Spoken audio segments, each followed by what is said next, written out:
কেন এলে? রচনায় ও পাঠে আমি অমলেন্দু।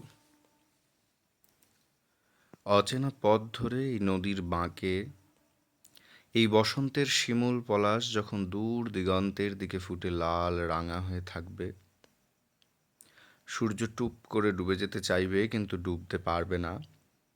অনেকক্ষণ পশ্চিম আকাশে মেঘেদের সঙ্গে খেলে যখন শিরীষ গাছের মাথায় ঝুলে থাকবে আধশোয়া হয়ে, শুকতারা হয়তো তখন অন্যদিকে চেয়ে চকচক করতে করতে বলবে, বিদায় চাওয়া আর বিদায় দেওয়া কি এতই সহজ?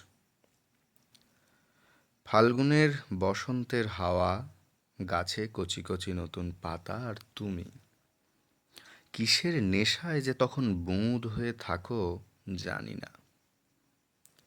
এ স্বপ্ন তো গড়ার স্বপ্ন নয়, ভাঙার, পার ভাঙার, নিজেকে ভাঙার, গড়তে চেয়ে খান খান করে ভেঙে ফেলার। কেন আসে এ বসন্ত?